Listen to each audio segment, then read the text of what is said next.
Bora ver! Você está no Comente Bíblia e hoje é terça-feira, já estamos no segundo dia do mês de agosto. Iremos ler hoje no Evangelho de João, o capítulo 9, fala da cura de um cego de nascença. Se você tem a Bíblia em ordem cronológica, basta procurar aí na página 1083. Quero, antes de iniciar, salientar para você, lembrar você que isso está ocorrendo, diz que é o mês de dezembro do ano 28 depois de Cristo. Observando os vídeos passados, você vai perceber que os samaritanos não receberam Jesus porque viram que ele estava indo para Jerusalém. No vídeo de ontem, segunda-feira, aquele doutor da lei que estava questionando Jesus acerca do mandamento, dos principais mandamentos, isso já ocorreu em Jerusalém. E agora nós vamos ver nessa narrativa que ele realmente está em Jerusalém, meu povo. João capítulo 9, bem no versículo 1, diz que Jesus ia passando, né? Ao passar ele viu um cego de nascença. E aí os discípulos, né, os 12, perguntaram a ele: mestre, quem pecou, esse homem ou seus pais, para que ele nascesse cego? Olha a crença, para começar a história aqui. Eles criam o seguinte, que é mais ou menos como os brasileiros aqui pensam, tipo assim, a pessoa se deu mal, ficou numa cadeira de roda. Os brasileiros que não têm muita informação bíblica pensam assim, eles dizem assim, está pagando os pecados. Não existe isso de pagar pecados. O que acontece às vezes é a questão da lei da semeadura. Uma pessoa que não nasceu, como é que tem semeadura? Só se for os pais, né?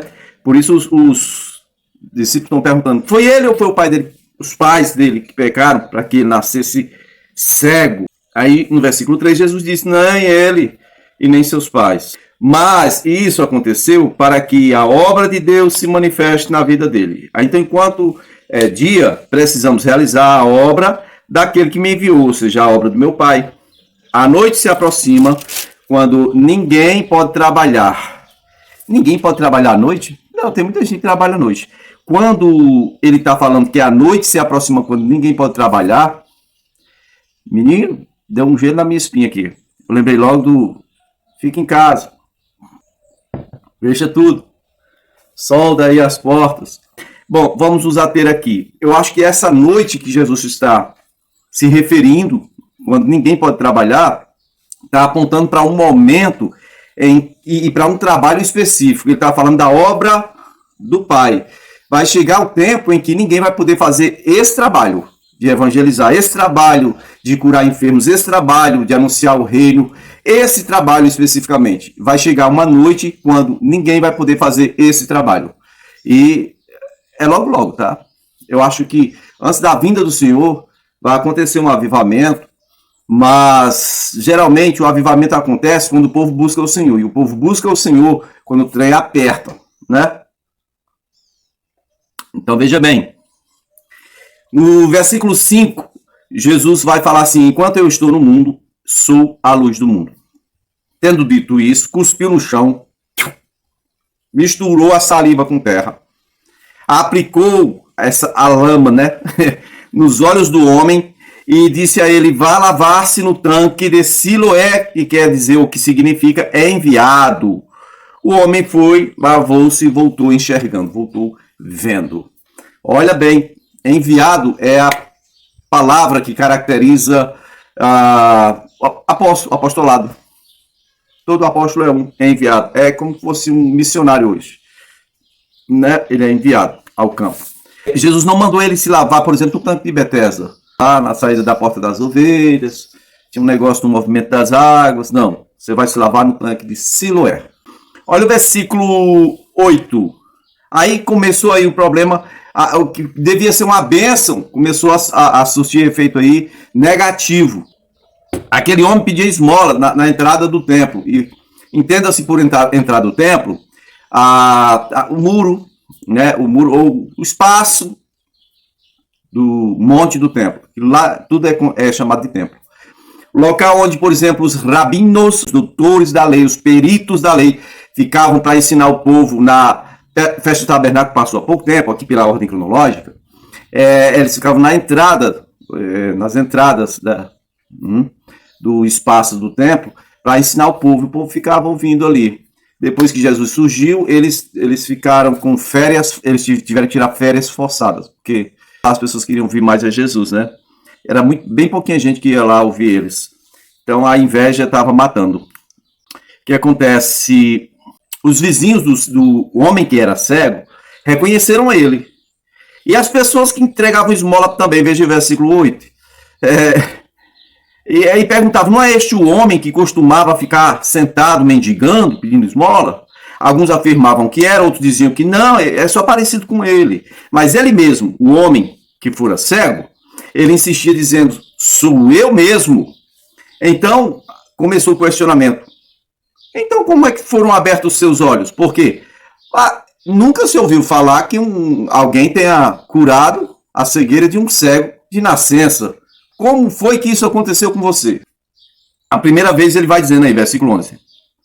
Não, o homem foi falando, olha, ele cuspiu no chão, misturou a saliva com terra, passou nos meus olhos, mandou me lavar no tanque de Siloé. E eu voltei enxergando.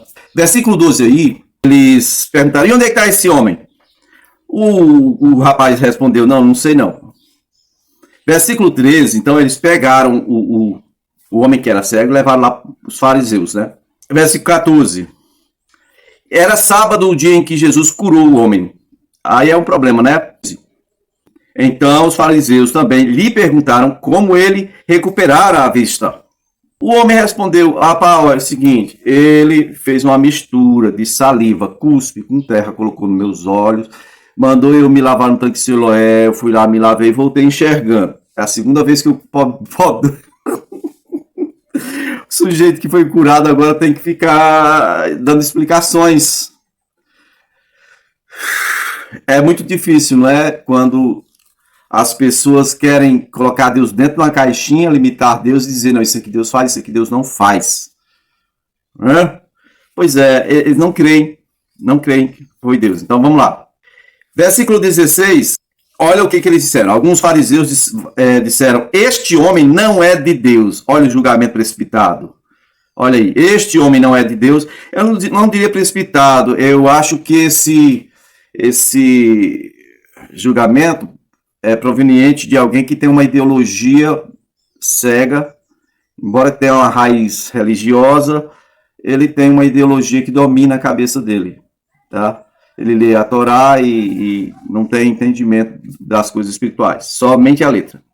Ele disse que esse homem não é de Deus porque não guarda o sábado. Veja bem, na época do Moisés, quando o Senhor disse que era para guardar o sábado, teve um rapaz que foi morto porque não guardou o sábado. Vocês lembram disso? Ele estava procurando uns gravetos para poder acender um fogo lá e tal. E se Deus realmente quisesse tanta seriedade com relação ao sábado, Deus teria matado Jesus aqui, né? E o cego também. Tinha que morrer os dois. Porque se não pode curar, não pode ser curado também. Versículo 16 é quando um fariseu diz que esse homem não é de Deus porque não guarda o sábado.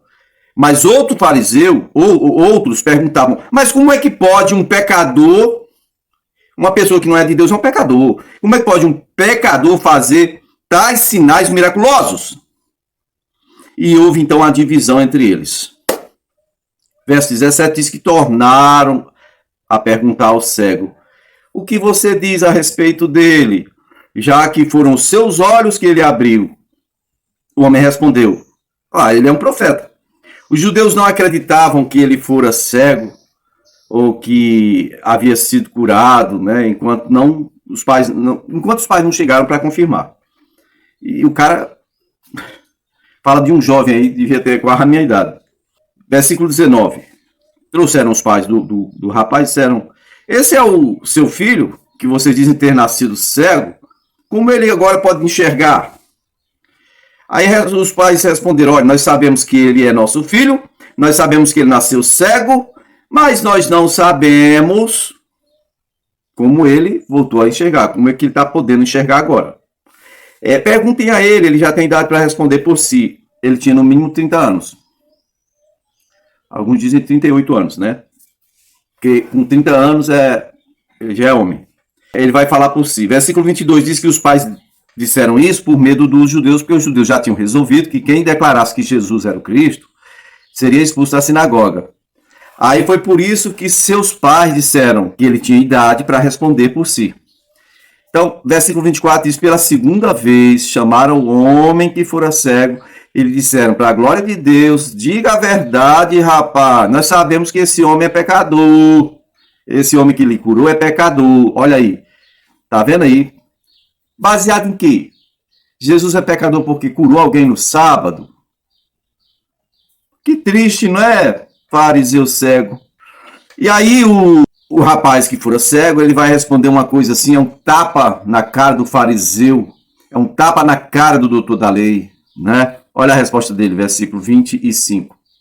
Não sei se ele é pecador, não vem ao caso para mim.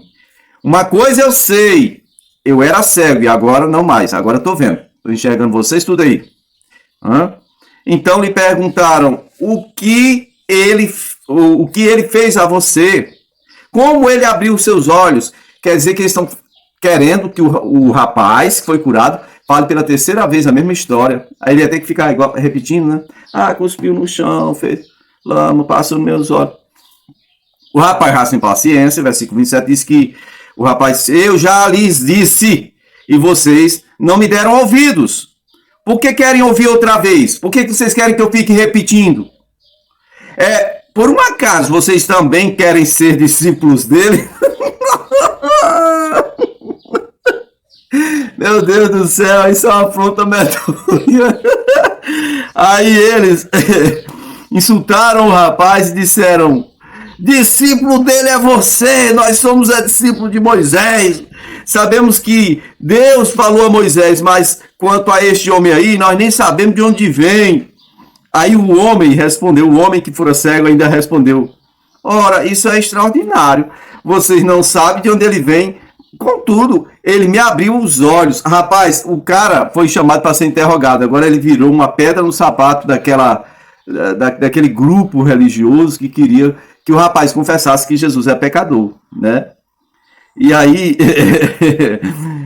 aí o cara continua, olha que interessante, o cara que era cego, versículo 31, ele vai dizer: sabemos que Deus não ouve a pecadores, ele não ouve pecadores, mas ouve o homem que o teme e pratica a sua verdade.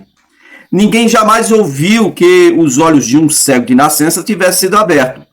E aí ele conclui dizendo o seguinte: olha, se esse homem não fosse de Deus, que a primeira coisa que falaram foi que esse homem não era de Deus.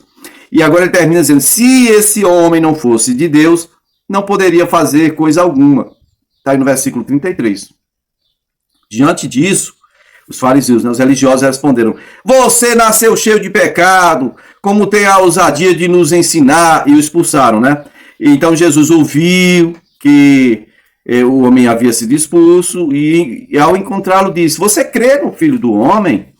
E perguntou o homem: quem é ele, Senhor, para que eu creia, para que eu nele creia? Então disse Jesus: você já o tem visto, é aquele que está falando contigo. Eu disse: sou eu. Então o homem disse: Senhor, eu creio, e o adorou. Disse Jesus: eu vim a este mundo para julgamento, a fim de que os cegos vejam e os que veem se tornem cegos. Aí alguns fariseus, já cansados de... Olha, quem gosta de passar vergonha, fica viciado. Vergonha alheia, né? Fica viciado de passar vergonha. Passou vergonha diante do ex-cego, agora não estava bom, tinha que passar mais vergonha. Foi lá, os fariseus que estavam com ele, começaram, ouviram a história, né? De Jesus ali falando com o ex-cego. E aí falaram assim: acaso nós também somos cegos? Aí Jesus disse: olha, se vocês fossem cegos, não seriam culpados de pecado. Mas agora que vocês dizem que podem ver, estão enxergando, então? Pois é, a culpa de vocês permanece. Eita Jesus!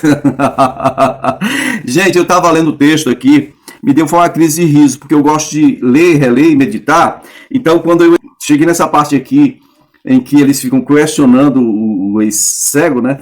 E aí ele diz assim: por um acaso você não quer, vocês estão querendo ser discípulo dele? Rapaz, é como quem, tipo assim, deu uma rasteira, cara, deu uma rasteira nos religiosos aqui.